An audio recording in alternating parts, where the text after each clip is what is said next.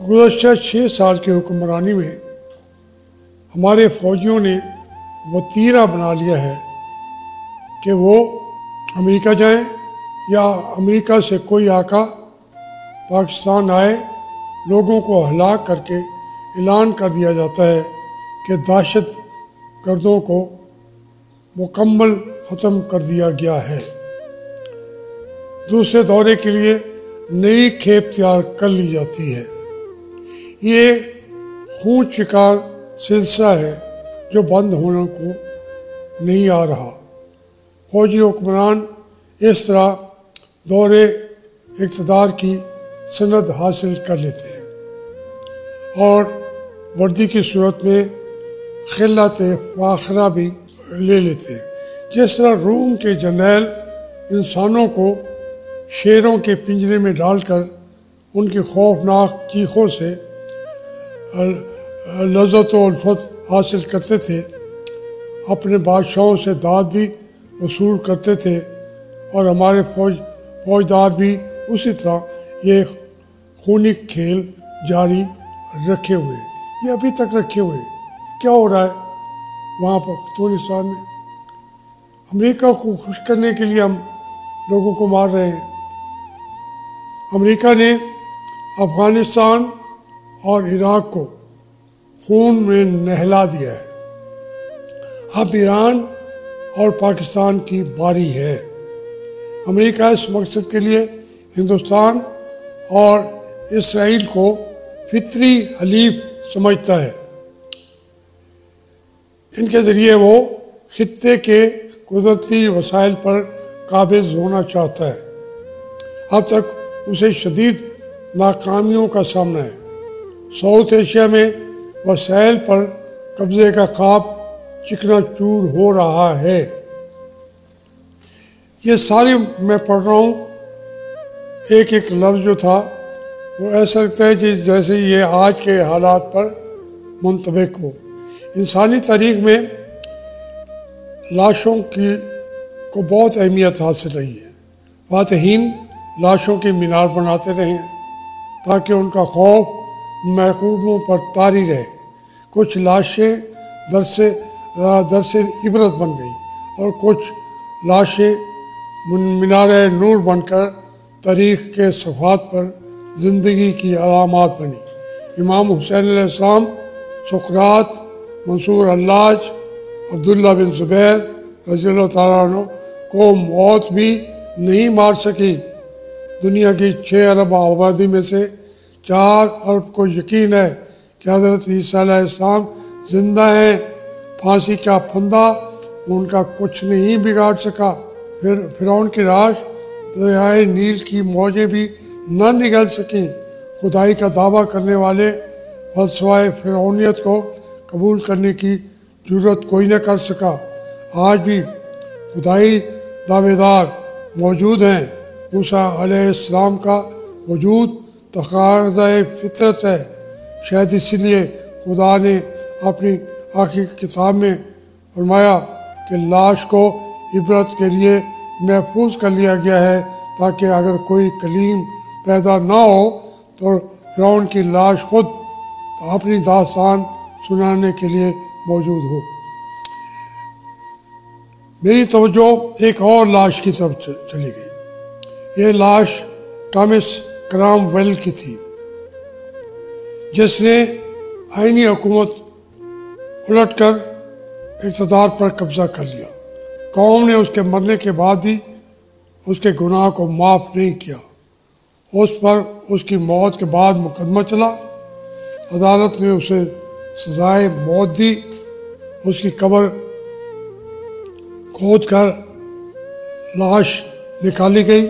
اسے لندن کے تاریخی مقام ٹریفالگر اسکوائر کے درمیان پھانسی دے دی گئی۔ یہ لاش کئی ماہ تک لٹکتی رہی۔ اس اقدام سے برطانیہ فوجی تالے آزماؤں کی دست سے ہمیشہ کے لیے محفوظ ہو گیا۔ جمہوریت کی جڑیں اتنی گہری ہو گئیں کہ آج تک برگ و بار لا رہی ہیں۔ ہمیں لاشوں کی سیاست کے بجائے عوام کی بالادستی کو قبول کر لینا چاہیے، ضروری نہیں کہ لاشوں سے ہی سبق حاصل کیا جائے۔